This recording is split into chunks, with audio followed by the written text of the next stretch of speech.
Oh, yes, dear listener, spring is most definitely here. Now, there are some parts of the world where it's not exactly warm and fuzzy and wonderful in terms of the weather, and that includes here in the United States.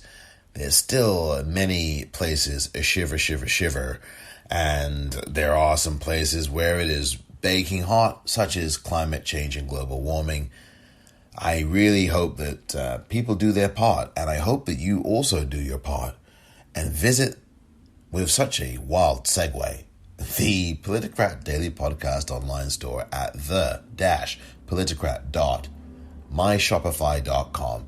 Lots of items, t-shirts, beanies, hoodies, hats, masks. Oh my goodness me, there's so many things, I've forgotten half of them. And there are more coming. Please do yourselves a wonderful little favor and buy right now at the Politicrat Daily Podcast Store. It is at the-politicrat.myshopify.com. Shop right now. Thank you.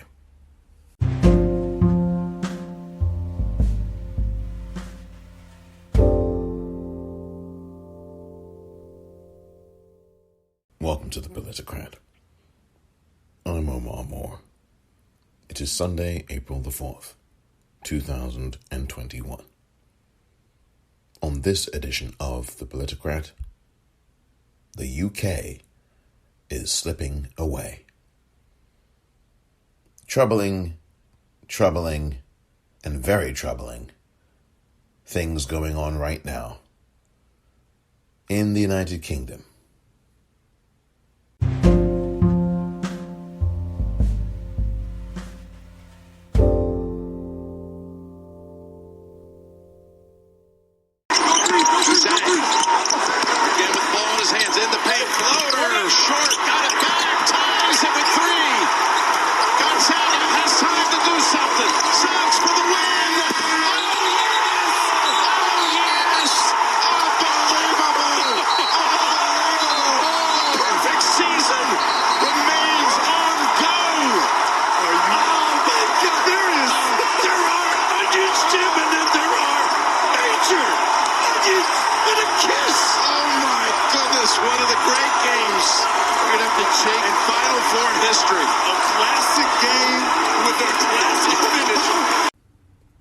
Wow. Oh my goodness.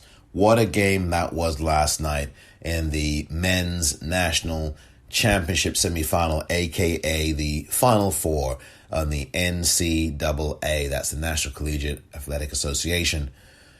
Men's college basketball. Whoa, what a game that was. That second game in the Final Four last night here in the United States between Gonzaga and UCLA was a classic game. My goodness me, I had picked UCLA to win, and I am not a fan of UCLA. I know they've had the storied history, the UCLA Bruins, the men's basketball team in college basketball, a storied history of winning national championships in the collegiate Division I level. John Wooten was their legendary head coach who took them to a number of national championship titles in the 60s and into the 1970s as well. I mean, just superb. Lou Alcindor, etc., etc., for those of you who know your men's college basketball in the U.S. And what a spectacular game last night. I think that John Wooten, had he still been alive, he died at the age of 99 a few years back, he would have been immensely proud of the Bruins, even though they lost. You just heard the audio there. Whoa, what a finish. That was the final few seconds of last night's game.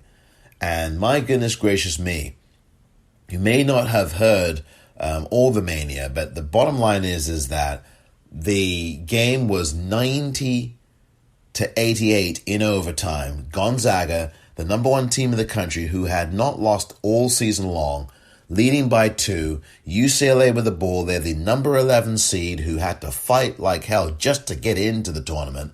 They were not expected to make the Final Four. At least everybody outside of the UCLA Bruins did not pick them to even be in the Final Four. And UCLA tied the game off of a miss to make it 90-90 with 3 seconds left in overtime last night. And everybody in the building and everybody watching, including yours truly, expected this to go to a double overtime.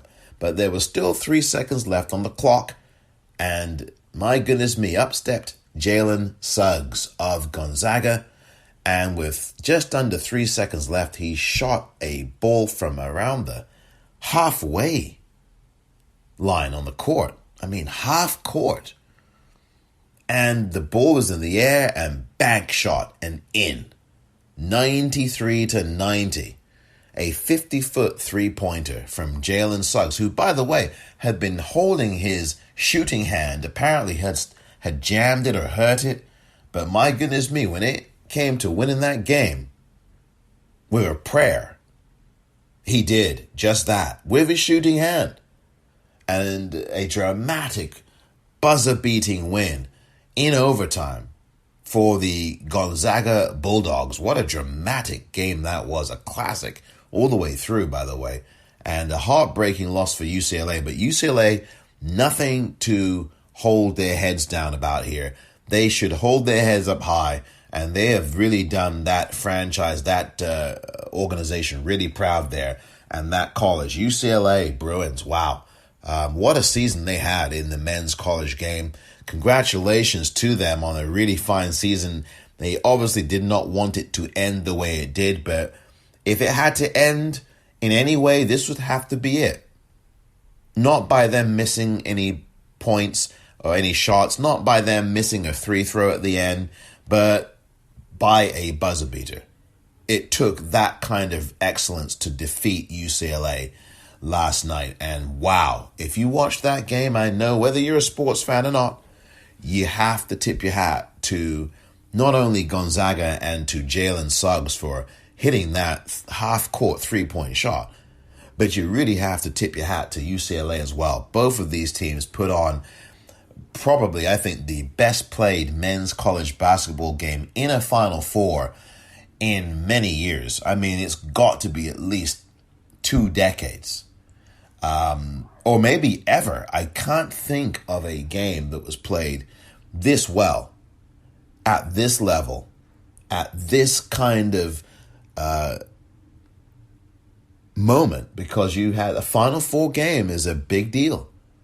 And if the championship game on Monday, tomorrow, between Baylor and Gonzaga is half as good as what we saw last night in that second game between UCLA and Gonzaga, we are in for a real treat. The audio there, you heard the voices of Jim Nantz. I know this may not mean much to people who aren't followers of college sports in the U.S., but Jim Nantz on CBS, and also Grant Hill, the Hall of Fame NBA basketball player, and Bill Raftery, the commentator who just has a great way with words. At the end there, you may have heard him say, "There are onions, Jim, and then there are major onions with a kiss." That's Bill Raftery, one of the great characters of the sports college basketball analytics team. He is a really good analyzer, and he just is really good with the way he intones, and his way with words is really funny and really amusing. So anyway, that's that. Also, I want to just say quickly, for the women's national championship game, which is taking place today, Stanford versus Arizona. That should be a really good one. I got to say that, my goodness me, the University of Connecticut, UConn, who normally are in the championship game every year, were upset by Arizona. And as a result of that, Gino Auriemma, who gets his teams to a championship game, it seems, every season and wins almost all of them every season, they seem to win a national championship. Well, not this year. Pipped at the post in the Final Four, and now it's going to be Arizona v. Stanford today for the national championship for the women's collegiate game in the NCAA.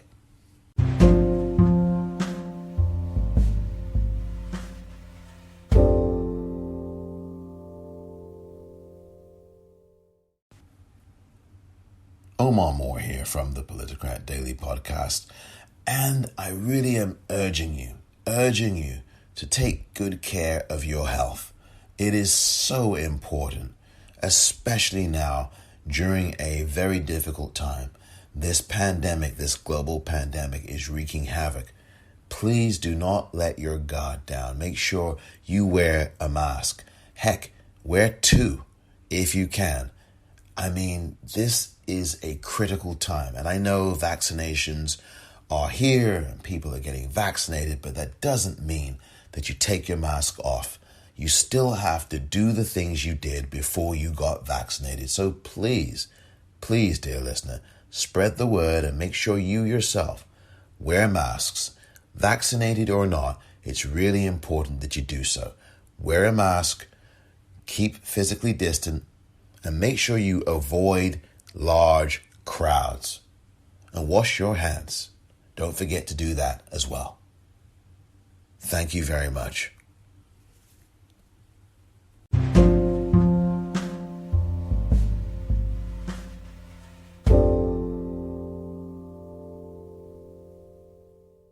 Happy Easter to you all.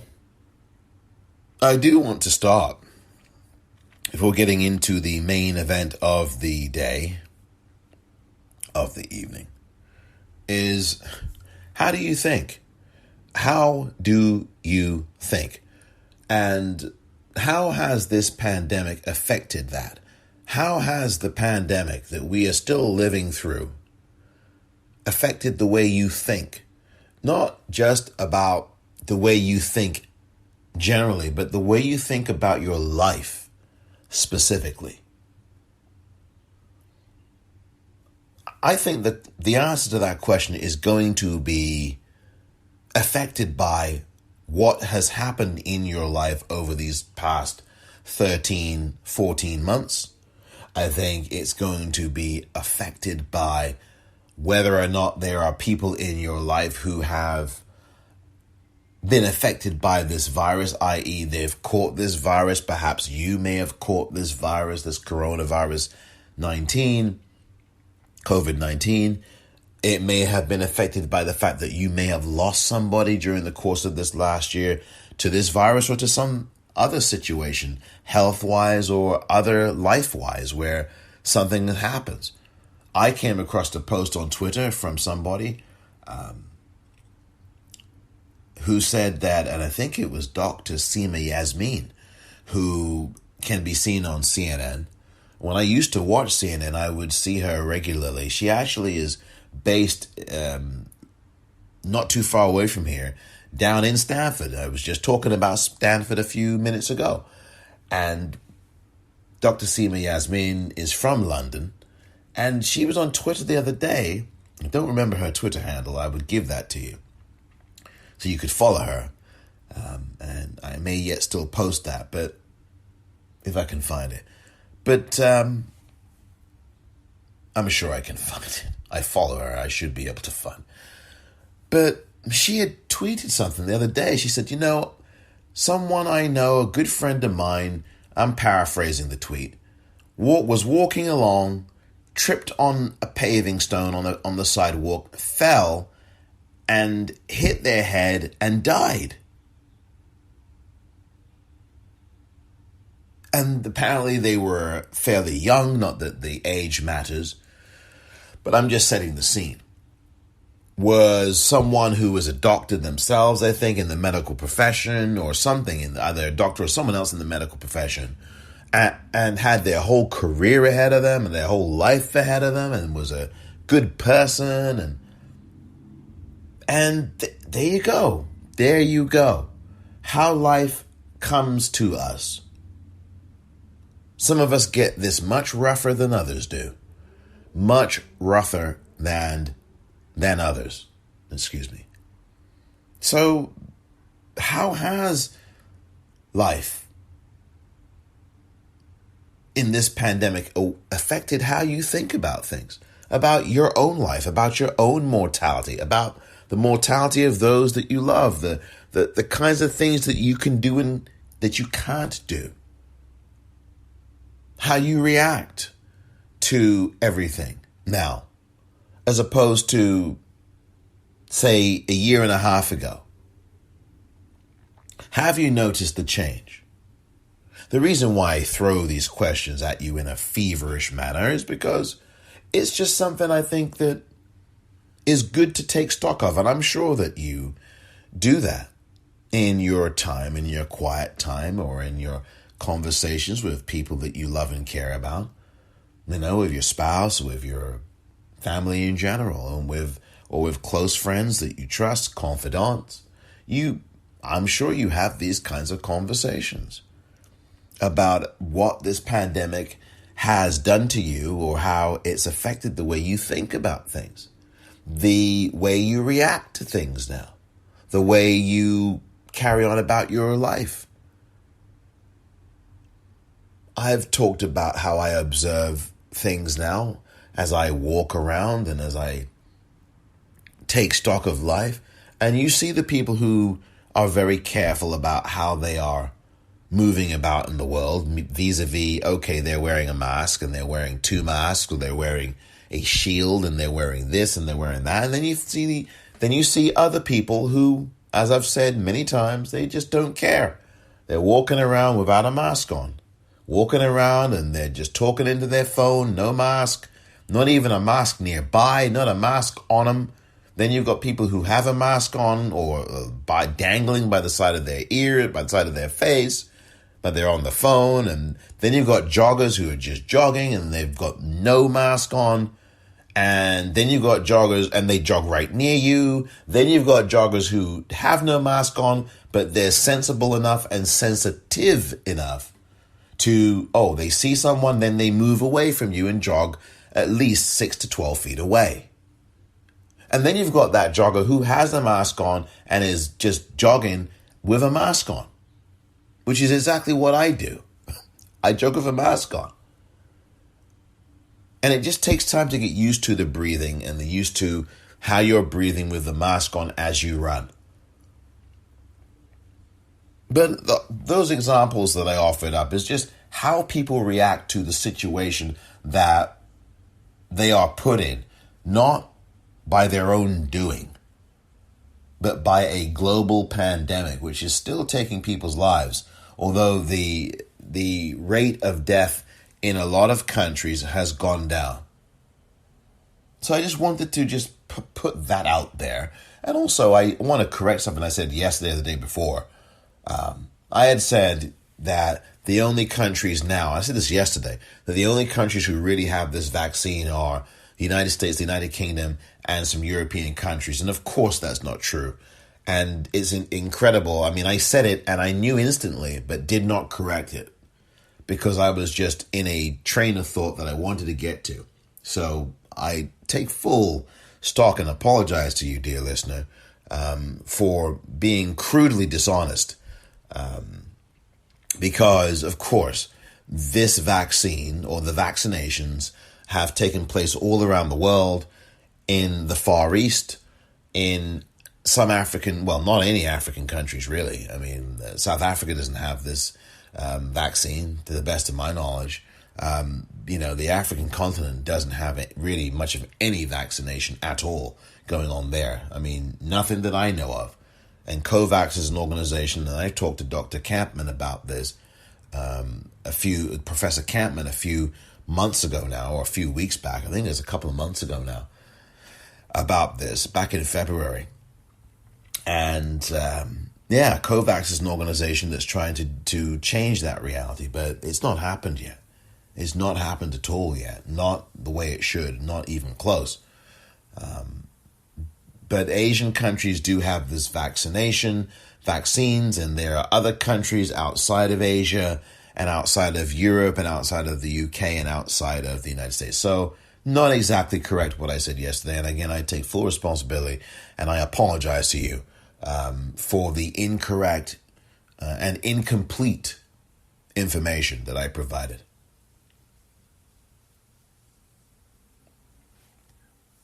What habits do you want to break? That's the other thing I want to ask you. What habits do you want to break? Let's just name one. Is there a habit that you want to break but have not broken yet? Here we are, it's Easter Sunday. It's the fourth day of the second quarter of 2021. The fourth day in. And I'm going to do this more. I'm going to continue to periodically check in and pose these questions to you about how you're feeling, how you're thinking, what kinds of habits are you finding yourself in, what kind of habits do you want to break. Maybe there's habits that you don't want to break. Maybe you're saying, I know this is bad, but I don't care. I'm going to do it anyway. Maybe that's how you feel. You're entitled to feel that way, of course. I'm just simply asking the question, if there is a habit you want to break, which habit is that you so desperately want to break, but you have not yet done so? I really would like to get you to think about that for a few moments.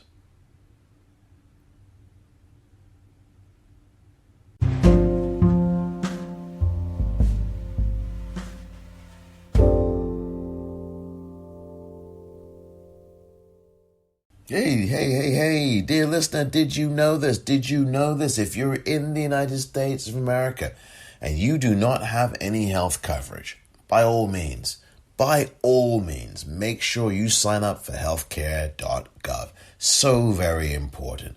It is the Affordable Care Act protections for healthcare. You can have affordable healthcare today. Sign up now. You've still got a few months to go, but don't wait a few months. Do this today. You know, you procrastinate, you put it off, and lo and behold, before you know it, there's only a day left to sign up. So make sure you don't wait. There's no time as good as this very moment to do this. So why not do it right now? Sign up at healthcare.gov. That's healthcare.gov. If you don't have any healthcare and you live in the United States, make sure you sign up right now. I care about your health. I do. I care about how you're feeling. I hope you're feeling well. I know it's a tough time. I know it's challenging. It's been one hell of a last 14 months for all of us in so many different ways. And if you know someone, whether it's yourself or anyone else, who doesn't have health care at all, please start with healthcare.gov. Sign up today. Thank you.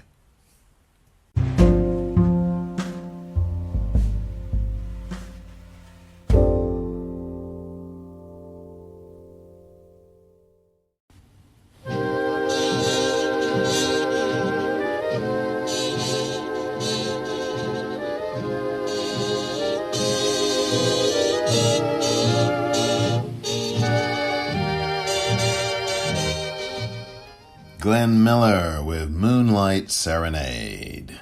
Welcome back to this edition of the Politicrat Daily Podcast. Thank you very much indeed for listening on this Easter Sunday. Happy Easter Sunday to you all.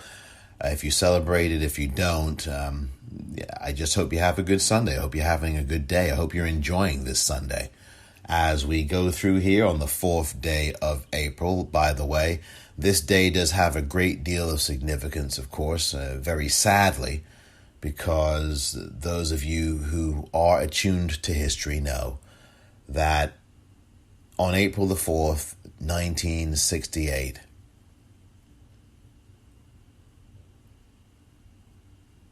Dr. Martin Luther King Jr. was assassinated. He was on the balcony of the Lorraine Motel in Memphis, Tennessee.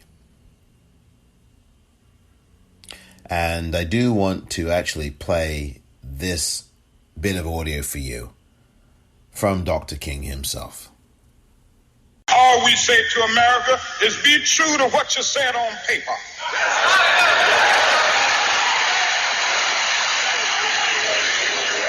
I lived in China or even Russia or any totalitarian country, maybe I could understand some of these illegal injunctions.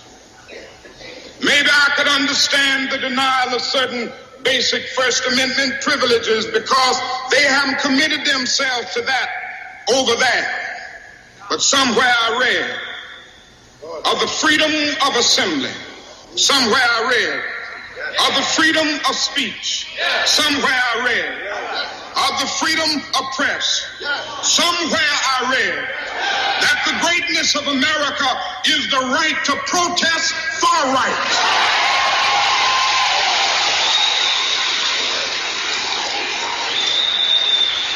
And so just as I say we aren't going to let any dogs or water hoses turn us around, we aren't going to let any injunction turn us around.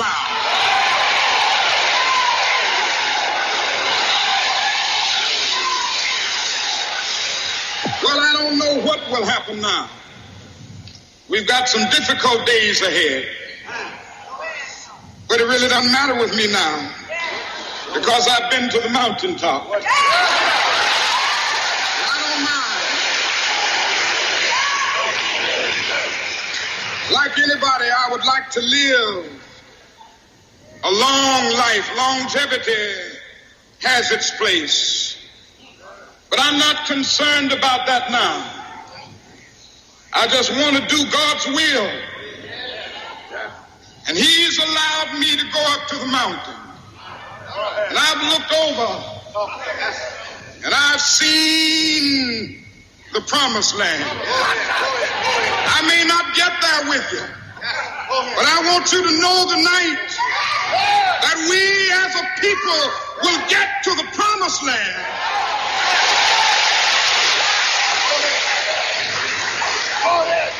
So I'm happy tonight. I'm not worried about anything. I'm not fearing any man. Mine eyes have seen the glory of the coming of the Lord. That was Dr. Martin Luther King Jr. And that was Dr. Martin Luther King Jr. on April the 3rd, 1968.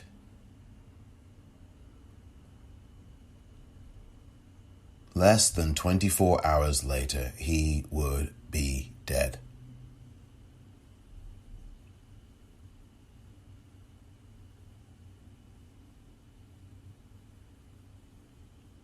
Dr. Martin Luther King Jr.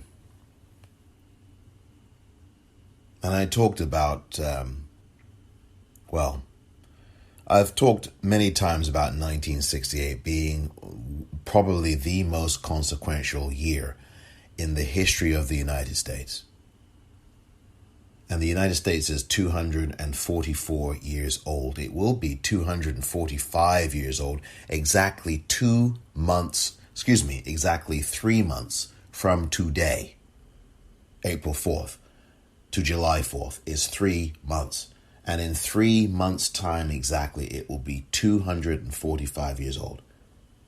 But I do think that 1968 was the most consequential year in the history of the United States of America, of these 244 plus years. Dr. Martin Luther King Jr. sadly, horrifically, assassinated on this day back in 1968.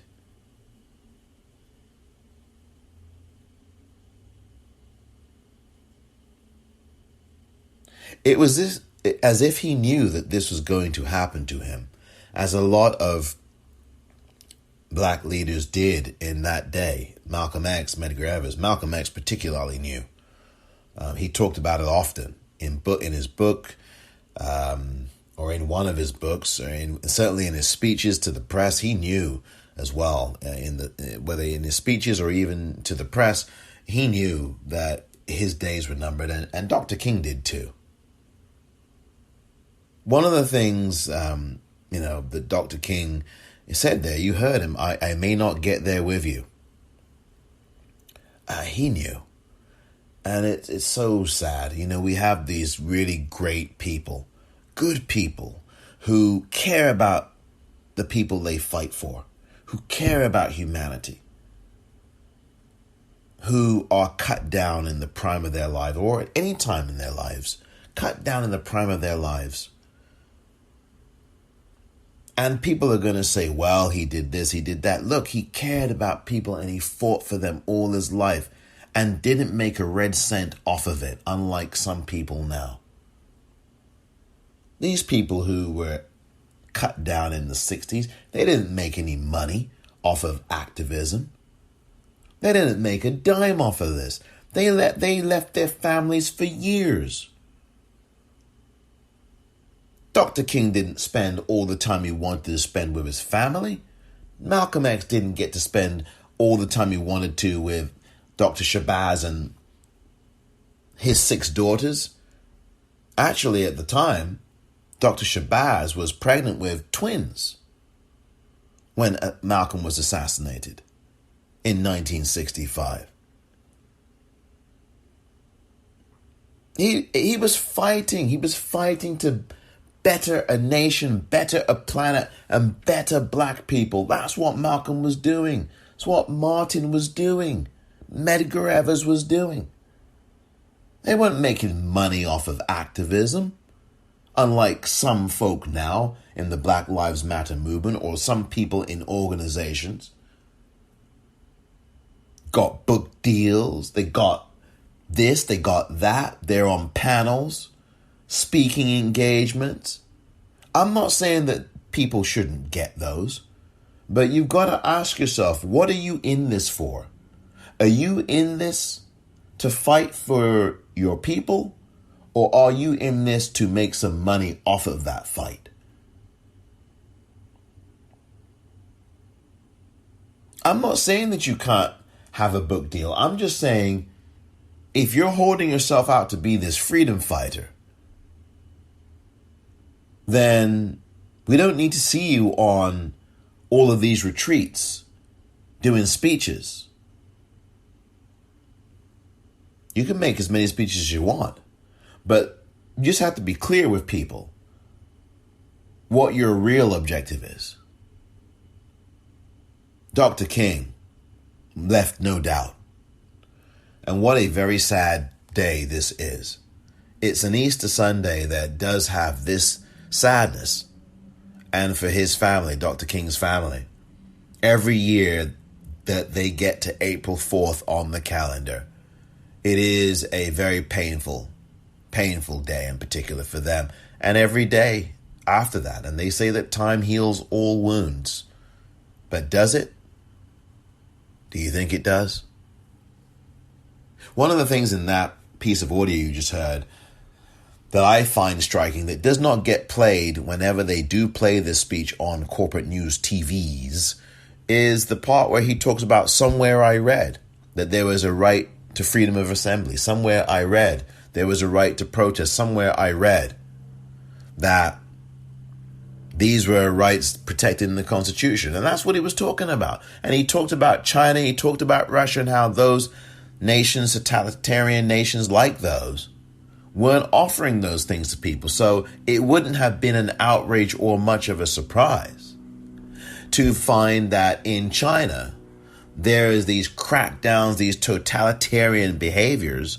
And in Russia, there were these totalitarian behaviors and still are. And you've got dictators running amok in both of those places. And no matter how many nice suits they have on, no matter how many smiles they flash at the camera, both of those nations still have dictators running them. And there's still a lot of human rights violations in both nations. And so Dr. King was talking about that. That part of his speech where he talks about at the end, I've been to the mountaintop, it doesn't matter. When they play that in corporate news media and on your TVs, when you watch, because I know a lot of people who listen are people who watch the CNNs and the MSNBCs or the Sky Newses, and I watch Sky News. That's the only one I will watch. Or the BBC or your ITV or your Channel 4. Whenever they play that speech, or wherever you are in the world, whenever they do play that speech, that one from April 3rd of 1968, the day before, the night before Dr. King would be assassinated on the balcony of the Lorraine Motel in 1968, they would never play you the part where he says, somewhere I read that there's freedom of assembly and all those things. Why do you think that is? I mean, I have my ideas as to why they don't play that part of the speech and they only play the I've been to the mountaintop part. They never play the part about Russia or China and about, well, here in America, somewhere I read there was freedom of assembly and we have a right to protest in this country, which we still do in the US of A. We have a right to protest. But here's my segue. In the United Kingdom, the right to protest is being eviscerated right before your eyes. And it does not make for very good reading at all.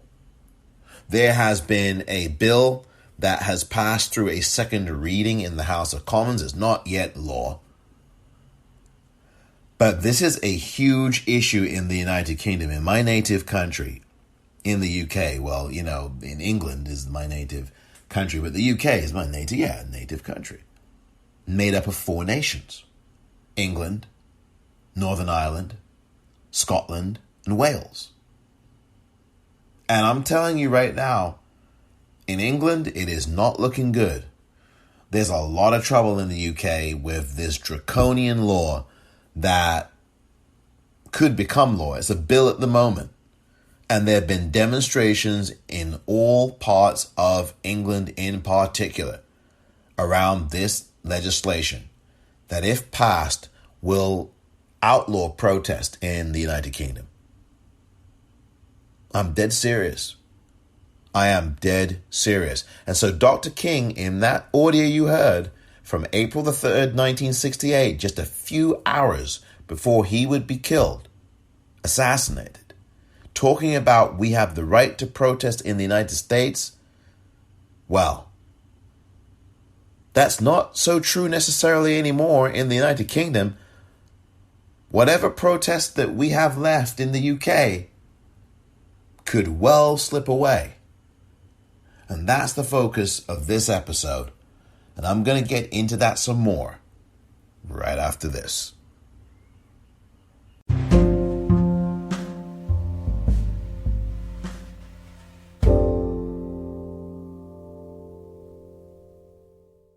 Dear listener, become a dear subscriber right now to the brand new Politicrat Daily Podcast newsletter.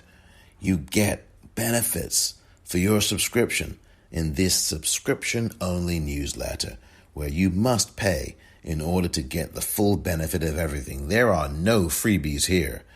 But, dear listener, you will be glad you subscribed to become a dear subscriber to the Politicrat Daily Podcast newsletter for your monthly subscription of $5, literally $5 a month, or a yearly subscription of $50, $50 every year. You get exclusive special offers and discounts on all merchandise at the Politicrat Daily Podcast store, and you get a gift mailed to you during the course of a month or a quarter.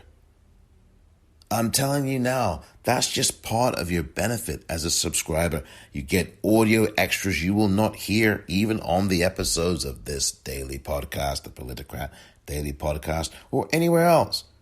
From yours truly, you'll get news stories that I have discussed and in-depth essays and articles from yours truly, exclusive to subscribers like yourself. Random mailings of free gifts, as I said, and lots more. And by the way, if you become a founding member, your subscription, which would be slightly higher than the yearly subscription, you get to set that price, by the way. You will get 4 books a year mailed to you. 4 books in 1 calendar year mailed to you. Not all at once, but they'll be mailed to you. And that's what founding members are and mean to me, yours truly, Omar Moore, here at the Politicrat Daily Podcast. And this newsletter is going to knock your socks off. Every day you're going to get a newsletter, which makes the price even more of a steal for you. So sign up right now for a paid subscription. It's subscribers only at the Politicrat Daily Podcast newsletter. You will love your benefits. It is definitely worth it. So go now to politicrat.substack.com and thank you for your subscription.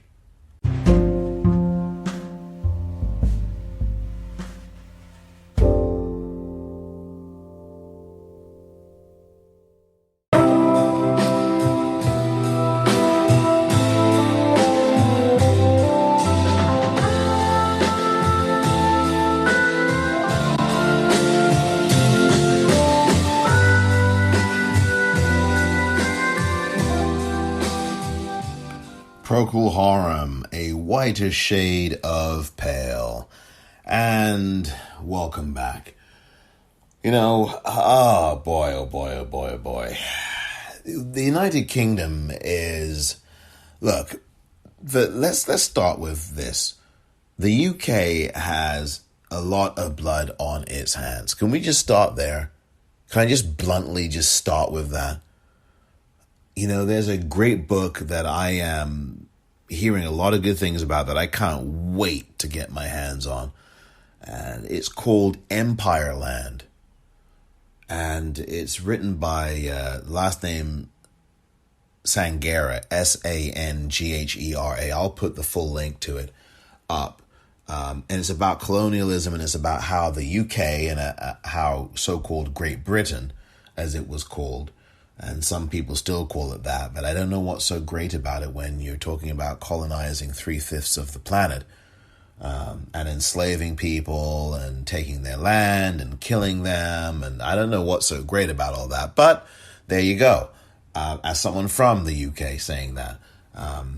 But again, my great ancestors were taken from the African continent and brought, to the UK, and then there's the Caribbean, and then there's the United States. But the United Kingdom, who again, in this history of violence and bloodshed and colonialization and imperialism, is we know it's rampant. We know it, right? And it's just the biggest theft of a planet has been done by the British. I have got no problem saying it. I'm from England. I'm British. I was born and raised there, grew up there. I have no problem saying that because that's the history. And nobody should have a problem saying what the history is. And I'm British, I can't face up to that. Well, you have to. You have to face up to it. The British are the most bloodthirsty, vicious bunch of criminals, historically, that the world has ever seen.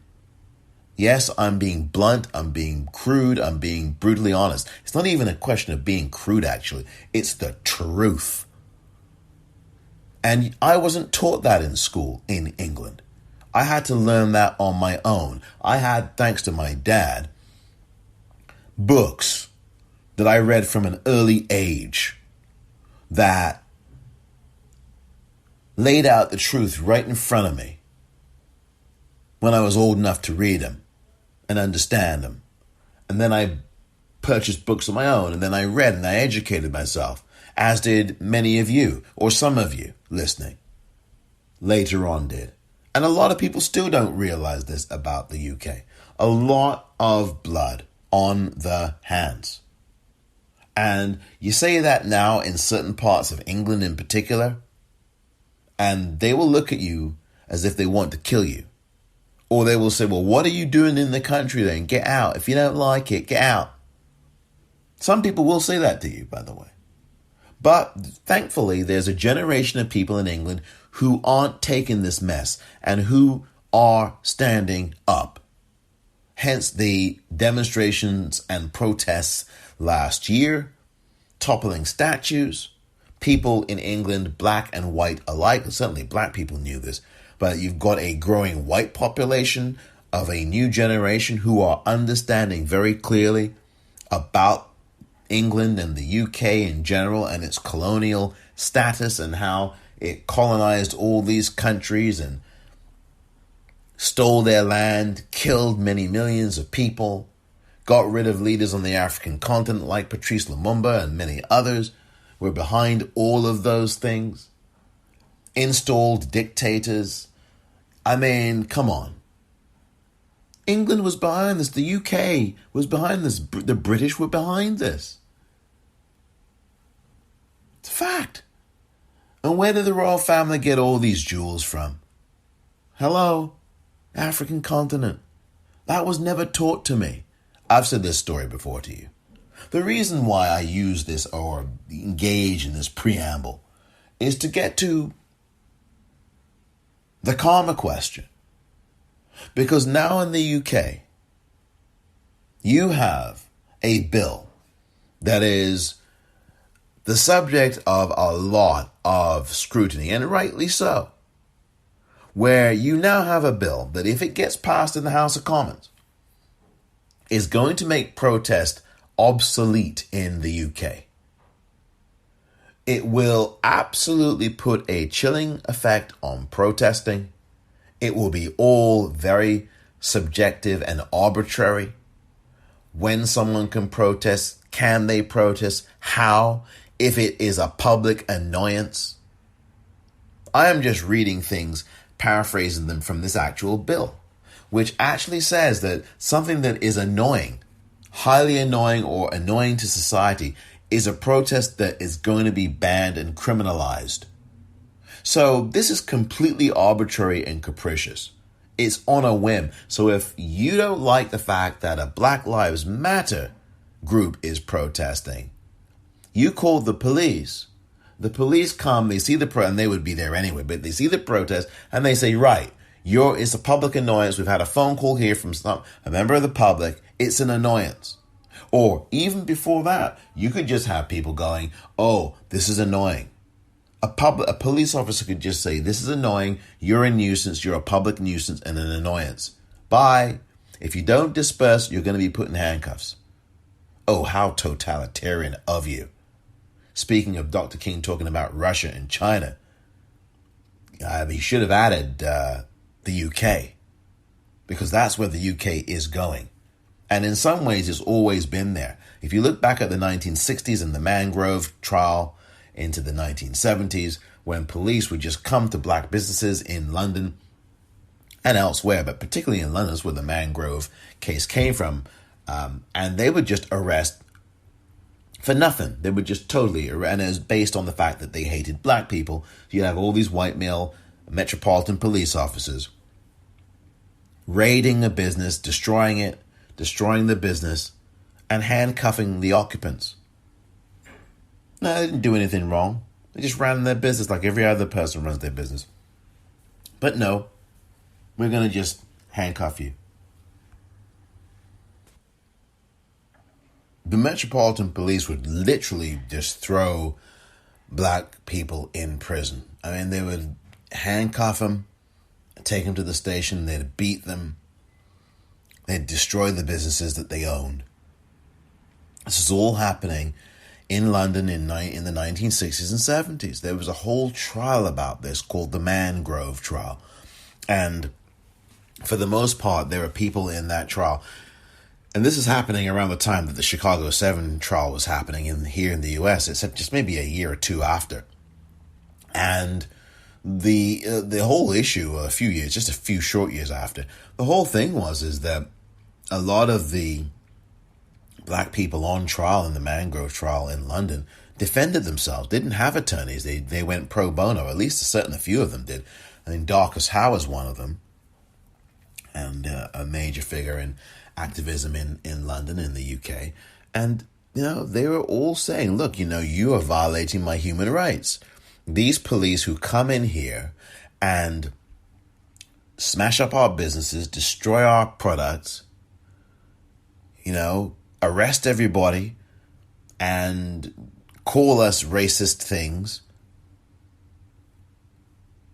You can't do this. This is a society that is supposedly one that deals with everyone having a life to live, not to be interfered with by the state. And those arguments were made and they ended up winning the day for the most part. I think Darkest Howe may not have been successful. I don't remember the exact outcome for him, but everybody else pretty much were successful in their arguments in this matter. I don't even remember what all the specifics. It's been a long time. And I know that there was a movie called Small Axe that Steve McQueen directed. He directed, of course, 12 Years a Slave, and directed Widows, and directed Hunger, and a film called Shame. Those are the movies that that he directed. I'm trying to think if I left any out, but I can't think of any that I have left out. But if I have, you can let me know at politicratpod@gmail.com. And so, in the film Small Axe, which is an anthology actually of 5 different movies that came out last year, this mangrove, as far as I know, this mangrove, and I did watch the movie, it's just been a little while since I watched it, it was chronicled in the movie as well, in the movie Small Axe, and it was one of the 5 chapters of the movie, of the multiple films. You have to watch that too, by the way, to get an understanding of this, or just read about it. There have been books written about mangrove. And this was happening, so this is not the first time. This particular bill is really representative of what's been going on in England in particular for a number of decades, particularly against black people, for over a century, and now we're beginning to see what the Conservative Party are doing. And it's so clear. We've been seeing it now for decades. Decades. Cut back on police. And of course, police are not everybody's best friend. And it's well known that the Conservative Party, aka the Tories, for the last 11 or 12 years have cut back on the number of police, have cut down on their budget, all kinds of things. And now, just as there are voter suppression laws being passed all over the United States, this particular bill is a real problem in the UK. It's a real problem. So much so that you've got conservatives even, some of them, raising real concerns about this bill. Labour Party people are raising concerns. Green Party people, the Green Party that has some integrity, unlike the Green Party here in the US, raising concerns. All over the political map, there are people who are coming out against this bill. And that this bill is really, really, really draconian. This is something that, if you thought that the Metropolitan Police breaking up a peaceful vigil last month was a problem, it's going to make this bill will make that look like child's play. Then this bill will give police all kinds of powers that they do not need. And there have been demonstrations all over the country, from John O'Groats to, Land's End. I'm telling you, people are not having this. It's very dangerous. And Bristol in particular has been a hot spot for demonstrations and protests. There's been some unrest during some of those protests. Police have been instigating a lot of it. There have been some clashes. This is a real problem, this particular bill. And I'm going to link to some of this stuff and some of the articles around it. Here's something I just want to read. In a free and democratic society, the right to protest in public is fundamental, and the presumption in favor of maintaining that right, even at the risk of its being occasionally abused, is paramount. The criticisms of this part of the bill from many quarters should not be ignored, even as we ask critics to face up to new policing challenges. The bill, being so wide in its scope, also deals with many other issues unrelated to public order and demonstrations. Those voting against it at second reading, as the official opposition apparently intends to do, must explain and justify their doing so, when there will be much in it that their constituents will want. Now, this language I've just read was written on March, or published on March the 16th of this year. So that was just last month, 2021, March of last month, of this year, just last month, by none other than the uber conservative, I call him a libertarian, Steve Baker, or as he's nicknamed by some in the English press, Steve Hardman Baker, the Conservative MP from Buckinghamshire, which is just about, 35 miles, maybe a little less than that, north of London, outside London, probably a little bit less than 35 miles. I think it's a lot less than 35, might be 20 miles. But anyway, Buckinghamshire is just neighbouring to Hertfordshire, for those of you who don't know your geography, in the south of England. So anyway, Steve Baker's a very conservative person. I call him a libertarian. And he's somebody who is a Brexiteer, someone who is pro-Brexit, and Brexit's not strong enough, it's not punishing people enough. And even he is joining in with this law is draconian, because the UK does not have an official constitution. They have a constitution, but it's one that's not written.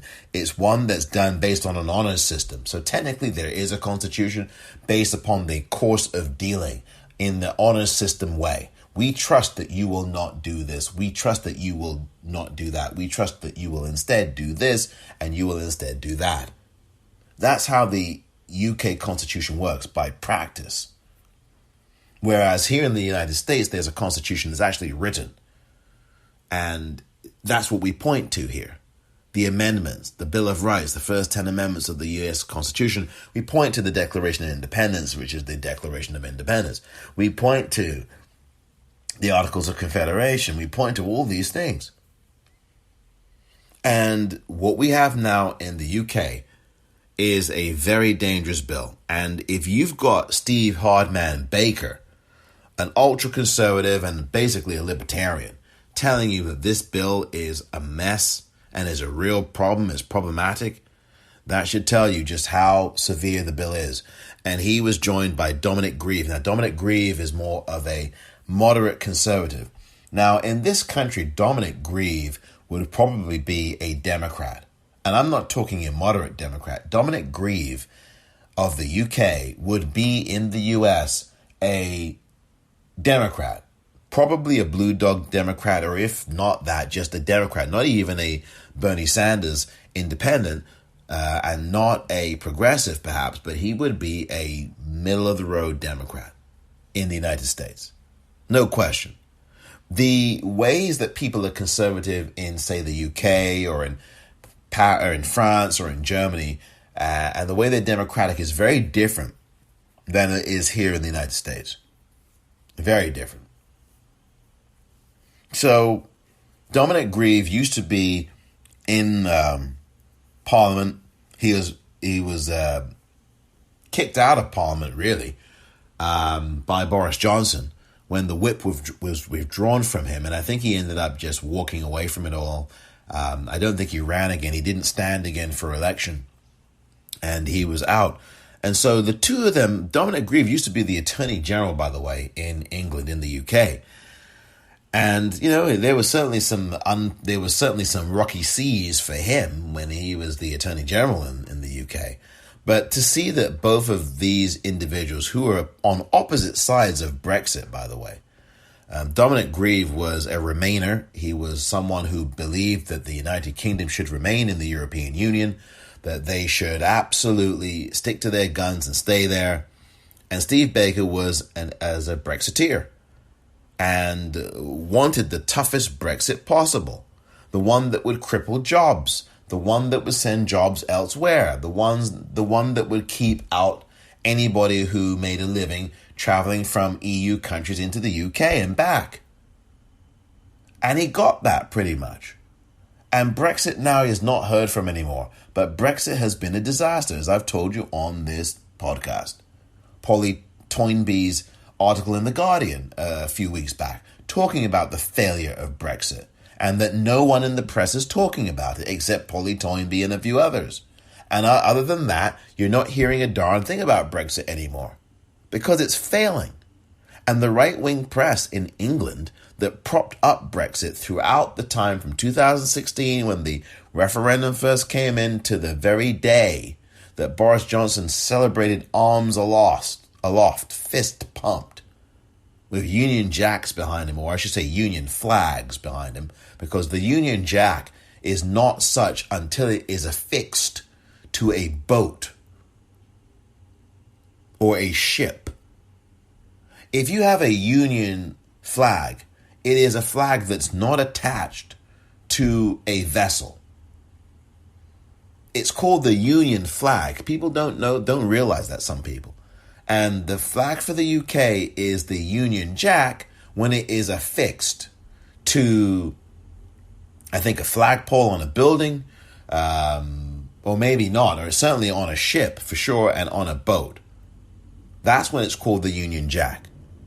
But elsewhere, otherwise, it's called the Union flag, the four nations. The white is for Scotland, the red is for England. The red is for England, the blue is for Scotland, I think the white is for Wales. And Northern Ireland, I'm not so sure if theirs also has white in it, their flag, because if you look at their flag, I think they have white in their flag too. Scotland has white and blue. But anyway, that's a whole nother thing, and someone can correct me if I'm wrong. I'm doing that from memory about what the colors in the Union flag are. But the point is that Dominic Grieve against Brexit, Steve Baker for it, Brexit no longer on the radar. And this is part of what I think is a larger thing that is making the United Kingdom less welcoming and more hostile. Brexit has made life very difficult for people, very difficult for businesses in the UK, and it's made it harder for people who travel from EU countries to work in England and then travel home. It's made it very, very difficult. A lot of things going on, a lot of tabs, a lot of paperwork, a lot of nightmares that aren't being covered at all in the English press. Certainly not by the right-wing press that had been cheerleading Brexit all along.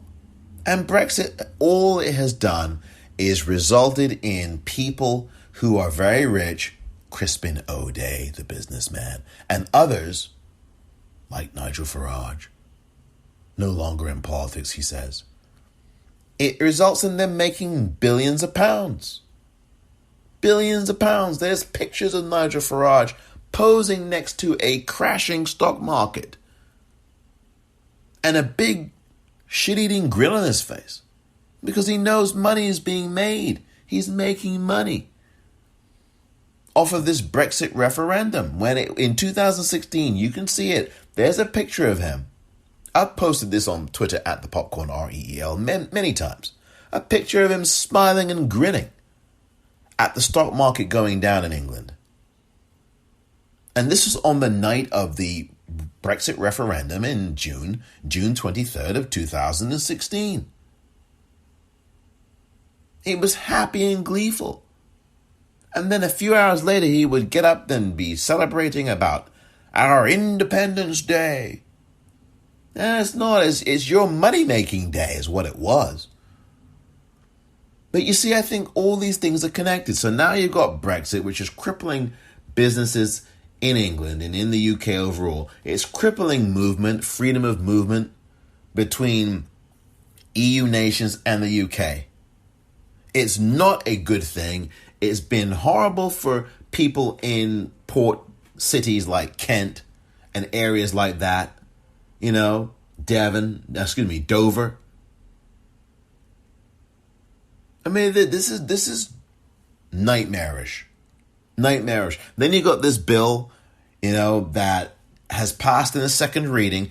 The article I read to you that was written by Steve Baker and Dominic Grieve, the portion of it I read to you, was written on March 16th, as I said, before the second reading of the bill was passed. And it was passed in the House of Commons, but that doesn't mean that the law is passed yet. It's not a law yet.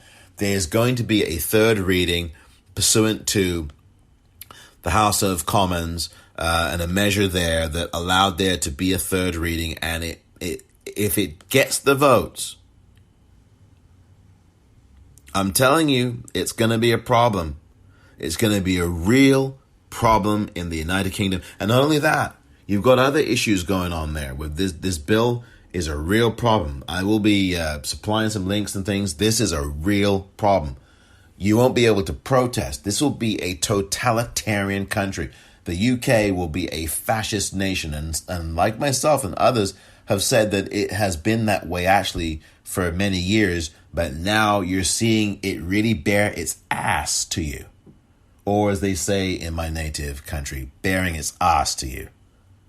Because that's what Boris Johnson and these conservatives are doing right now. They're bearing their ass. And they're showing you that they haven't wiped it. That's how disgusting this gets with this disgusting bill that will curtail the rights of people to peacefully assemble. This is how a right-wing takeover looks. This is how a fascist takeover begins. This is how a conservative Tory right-wing takeover happens. The UK has been lurching rightward for a long time, and I'm telling you, it's really happening now. People felt that, well, after Thatcher had been wrung out of office, that was going to stop. But it just slowed down with Tony Blair. I'm not even talking about John Major. That's a whole, in effect, John Major just, as a prime minister, oh dear. But I'm talking Labour. When we got to Tony Blair, people who thought that this right-wing lurch wouldn't continue were wrong, because we still kept going right. Even with this so-called New Labour Party. New Labour was a neoliberal party. And I don't mean that in, lefty. I mean that in, globalism.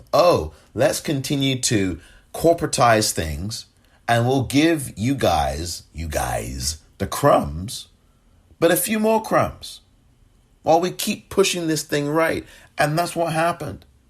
And then you had David Cameron, and then his bright idea to call up a Brexit referendum. Let's just do it. Yeah, I mean, there are people in my party who are shouting loudly. Let me just listen to them. Instead of putting his Bose noise-cancelling headphones on and proceeding with the order of the day and the order paper in the House of Commons, David Cameron refused to put on his Bose, I know I'm plugging Bose, noise-cancelling headphones. And instead decided, yeah, okay, referendum, I'm calling you bluff. And so those loud, noisy people in his back benches in the Conservative Party in the House of Commons rang his bell, and he listened, and he picked up and said, how do you do? Okay, I'm going to give you your friggin' referendum. And he gave it to them, and they won. 52-48, I think. And everybody knows it was fraudulently procured. Everybody knows that. But who cares? Right? Because what happened is it was the beginning of trouble. Or maybe the middle of it. It was not the end of it. It was just the start. And then you had this 4 years of division and rancor and bitterness. 4.5+ years. You couldn't get the blooming thing done. Get Brexit done. Boris Johnson conned the people. People were not informed about what was going on. It was a nightmare. Everything was just not good. And look what's happened. What do you see for your Brexit now, dear Englander? What do you see? Where's your Brexit? What's it got for you? What's it conjured up for you? What good has it been for you? Those of you who have voted for it. Those of you who voted for it. What has it done for you? Huh? Where's the goodness in Brexit? And then it begets this kind of garbage, this draconian law. Very, very dangerous indeed. So those women who were thrown to the ground in handcuffs, I talked about the black women in Alabama. Well, I'm talking about them now. I've talked about them in the past, I should say. Black women with knees on their neck in Alabama. just like George Floyd.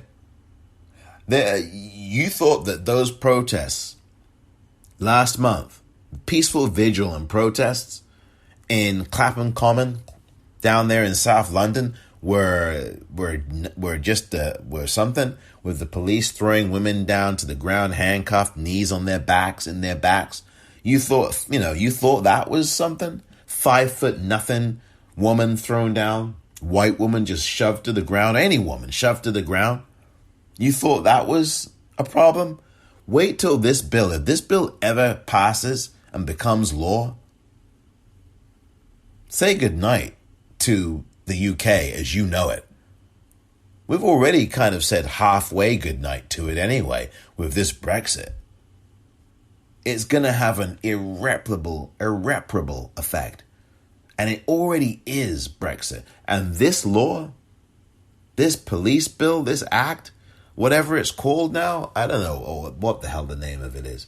It's just disgraceful. It will make, well, it might even make Bull Connor blush. And I don't think that's even possible. Hard to imagine that could ever happen. This is a guy that went around with his nightstick, or as we say in England, truncheon, and started beating people. Police Commissioner of Birmingham, Bull Connor, Eugene Bull Connor, would bring his dogs and sick them on black folk, get the water hoses on them. Bull Connor was a piece of garbage and a racist at the same time. A piece of garbage, this guy. A racist, he was violent. Police Commissioner of Birmingham. And I think this bill, maybe I'm going a little bit too far there, but if he were alive and he looked at this bill and he was not aware that this was from England, he might have asked, what country is this from? He might have asked, he might have just said that's Russia, that's China, or that's some other totalitarian place. Maybe he might say, we could put this into place in Alabama. Maybe that's what he would say. I don't know. Maybe he'd blush. Maybe he wouldn't. Maybe he'd say, right on. Can we put this into place? But this bill, oh my God, it's a nightmare. No protesting. You can't do this. You can't do that. You can't have a picket sign. You can't do this. If you speak too loud, if you're too many people in a gathering, you can't. If we deem this an annoyance, I mean, that's awfully broad. What's an annoyance? That's broad. That's vague. It could be anything. If I shout that my football team has won a match, and I shout that in the middle of the high street in a town in London somewhere, that's an annoyance to someone, and that could be deemed antithetical to the law. I could get arrested for that. Under this bill, I could be arrested. I mean, that's how draconian this thing is, and I'm not exaggerating. We have got to fight back, and the way we do that, dear listener, those of you in England, and those of you anywhere else, but particularly in the UK, in England and elsewhere in the UK, is to write to your MP or email your MP or tweet your MP or request COVID, you're not going to have meetings directly, a Zoom meeting with your MP. And talk to your MP, Member of Parliament, about how you feel about this bill. And tell your MP, please do not vote for this bill. You've got an election coming up. See, here's another thing that I didn't mention. I've mentioned it before, but not here so far. You've got local elections, all over the United Kingdom, beginning or only on Thursday, May the 6th. That's just over 2 months from now. All over the nation, all over the United Kingdom, there are going to be elections held. Hundreds of elections for the way that Parliament will look after that date. All of these seats are up for grabs in the House of Commons, in the Parliament, in Westminster and beyond. And you've got the Scottish National Party, you've got the Scottish Labour Party, the Scottish Conservatives, you've got the Green Party, you've got the Labour Party, you've got the Conservatives, you've got the Lib Dems, Liberal Democrats, who really are almost a non-existent party now. Ed Davey now, the head of the Lib Dems once again after Jo Swinson got sensationally knocked out of the box, if you will. She just got hammered in her race for holding her seat up in Scotland, where she's from. And do you remember that from 2019? The news that came in while the Scottish First Minister Nicola Sturgeon of the Scottish National Party had been on camera waiting for an interview that she's going to do a live remote for, and the camera was on her, and there was the news that came in over the loudspeaker where she was in the hall where they were doing the election count for her race or for someone else's, and she was there, and she had obviously coasted in her race. So it was a matter of finding out how her party was doing elsewhere, and the news came in that Jo Swinson had been defeated by one of the Scottish National Party candidates up in Scotland to take Jo Swinson's seat, and you saw it. Oh, I remember I watched it live. Nicola Sturgeon pumping her fists and going, yes, oh my God. It was one of the most genuinely purest, like genuinely open, not purist, it's generally open, honest moments I've seen from a politician in many a year, particularly in Scottish or British politics. I mean, oh my God, that was raw and open and honest. And I like Nicola Sturgeon. I think she's a great politician. I know some people think that she has not done her job right, that she's got some issues.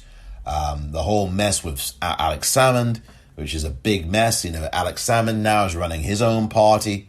How convenient. This is a guy who was charged with rape and sexual harassment. Now, he was cleared of the charges in court. And now he's starting a Scottish Independence Party. Just in time for the May 6th elections. How convenient. The Alba Party, A-L-B-A, as in Jessica Alba, spelt the same way, Alba Party. Not as in her, but as in her last name, Alba, A-L-B-A. It's just unbelievable. The political scene in the UK now is just whoa. And when you've got Conservatives, and when you've got Labour people, both of whom express such severe objections to this very dangerous bill, that means it is a very dangerous bill. And you've got Keir Starmer campaigning all over England and in Scotland too, for Labour. And Labour got their butts handed to them in 2019, as I have chronicled on this podcast, and I've also had guests on talking about that in the past. We've had these conversations here, and Labour, if you can believe it, are struggling, and I hate polls, but they're struggling in the polls. As of last few months, the Conservatives were still leading in the polls, and I think part of the reason why is the vaccinations. That's one of the biggest reasons why. The party in power is going to benefit from that, just like Joe Biden. President Biden is benefiting from that after the train wreck of the last 4 years that we had with the other guy who didn't care if you died and basically said, you guys can go to hell and F off. That's what he said to you. It was like Ford to New York City drop dead, except it was Trump to America drop dead. And Joe Biden, President Biden, as I talked about yesterday, has benefited from, really it's not just because of him, but his team and everybody, because over 150 million people now have been vaccinated in the UK and US since January 20th, when he walked into the White House. And he's going to surpass 200 million people before we get to April 29th, which is 100 days of his office. So I just mentioned that. And in the UK Prime Minister Boris Johnson is benefiting, and the Conservative Party that he belongs to are benefiting from the increase in vaccinations. There has been a pretty darn good job done by the UK in that respect. You have around 29 million to 30 million people, if not more, who have been vaccinated at least with one shot, at least. That's a tremendous result. Even though there are issues with AstraZeneca, there's a back and forth about the Oxford AstraZeneca vaccine, the fact that it has caused blood clots in some people, that there still, though, is a tremendous, robust use of the vaccination for people in the UK, despite that, where it has caused some issues in a few cases, not widespread, but enough to cause some concern amongst some. But Boris Johnson and the Conservatives still manage to be popular, and they've still got a large majority. And I want to see how this plays out on the political landscape, because you've got the vaccinations on the one hand, and on the other hand, you've got this draconian bill that Boris Johnson supports. You've got this vaccine passport situation that Boris Johnson also supports. And is trialing. They are trialing this with the FA Cup final, the Football Association Cup final. That's football in England, English football, that's coming up next month. They're actually going to trial this, so they're going to let some fans in, and they can only be let in if they have a vaccination passport.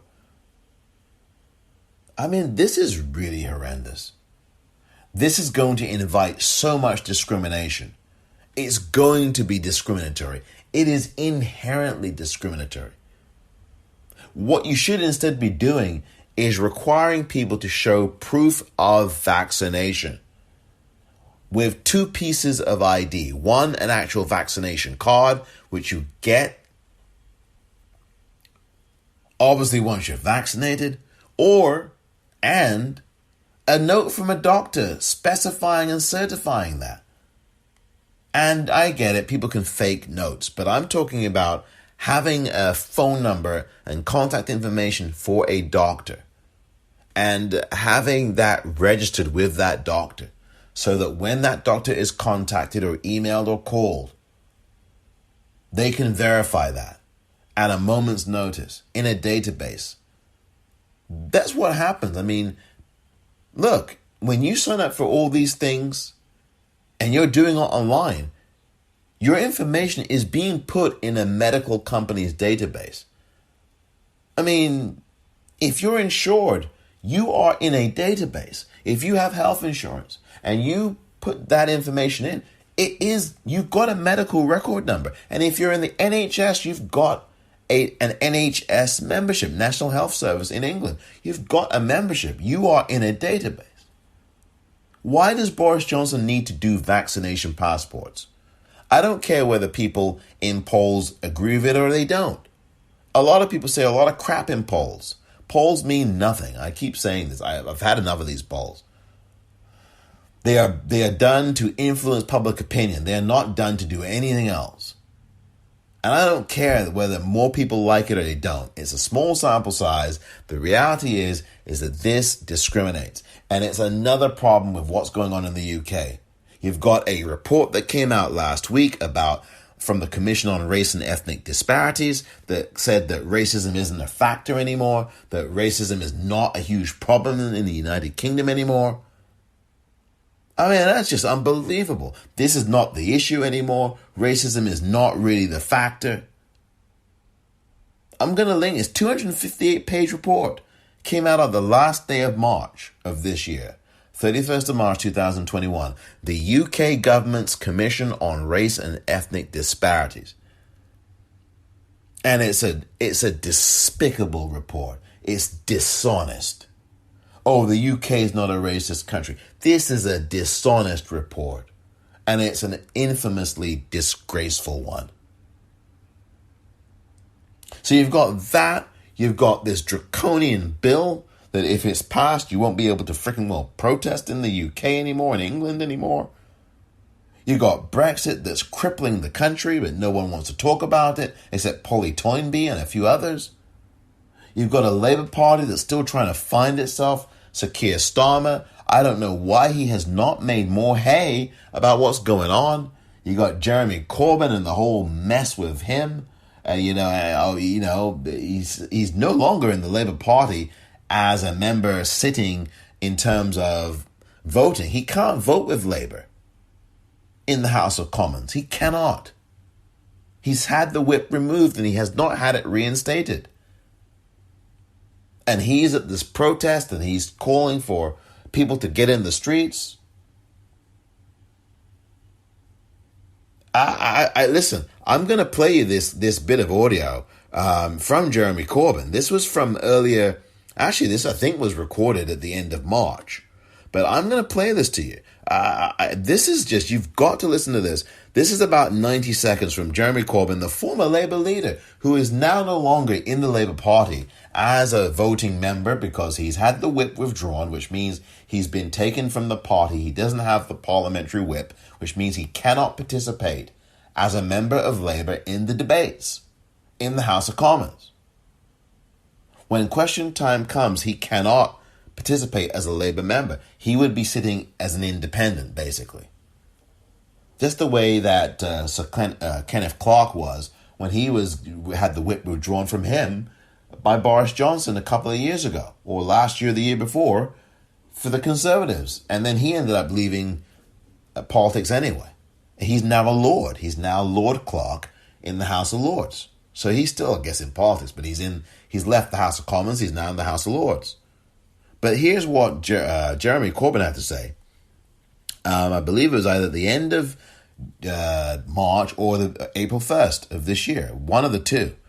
And the protests are called Kill the Bill. Hashtag Kill the Bill.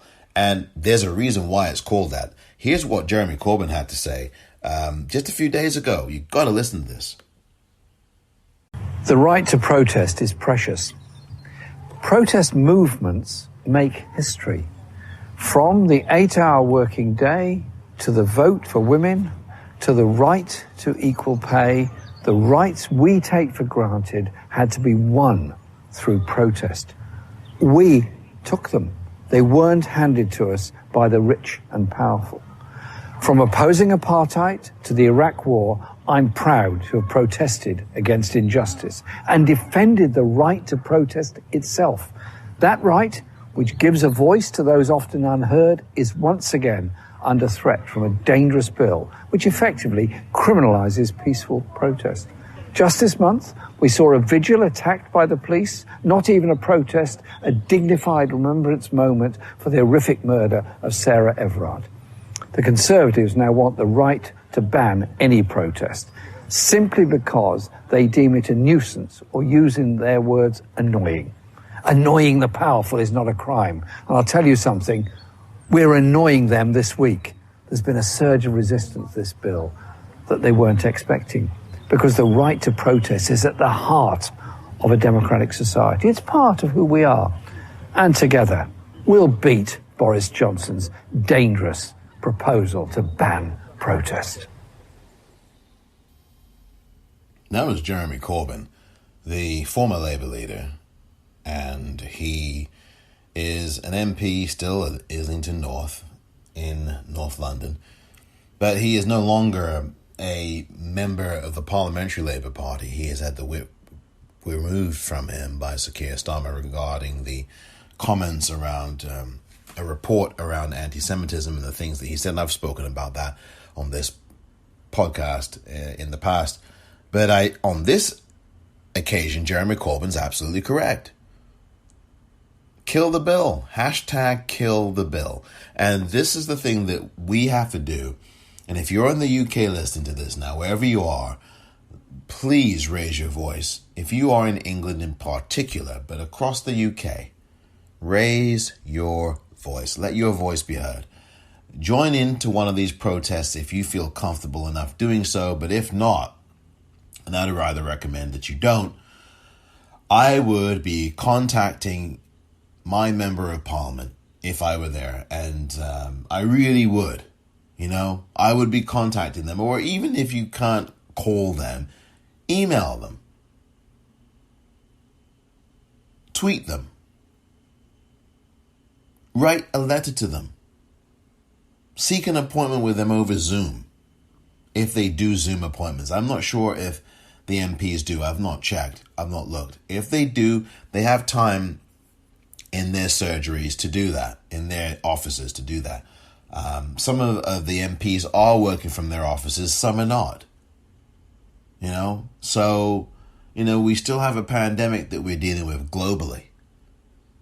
And on this issue of this bill, which is so draconian in England and the UK overall, please, if you believe in freedom, if you believe in the right to peaceful assembly, the right to protest, please, you've got to stand up and join the many hundreds of thousands and millions of people in England and across the United Kingdom who absolutely oppose this dangerous bill.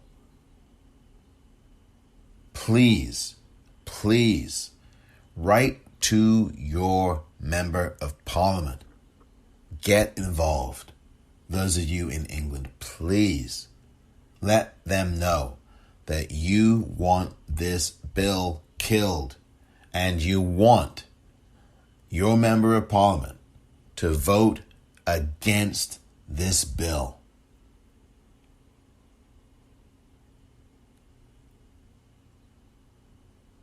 Thank you very much for listening to this edition of the Politicrat. I'm Omar Moore.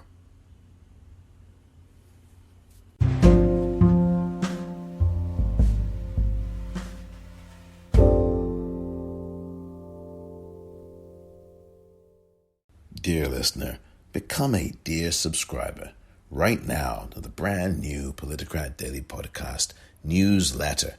You get benefits for your subscription in this subscription-only newsletter where you must pay in order to get the full benefit of everything. There are no freebies here.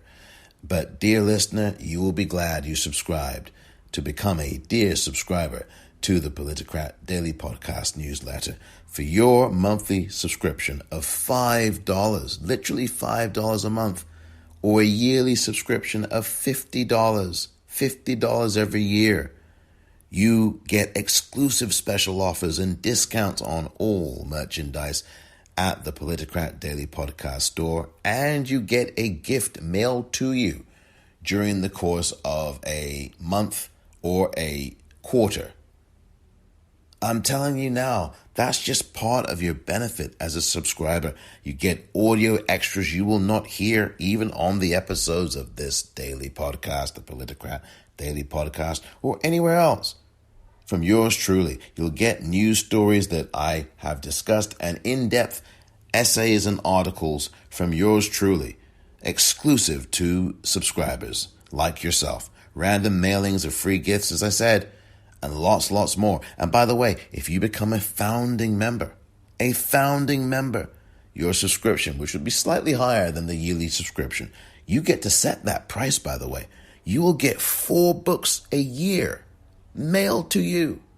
4 books in 1 calendar year mailed to you. Not all at once, but they'll be mailed to you. And that's what founding members are and mean to me, yours truly, Omar Moore, here at the Politicrat Daily Podcast. And this newsletter is going to knock your socks off.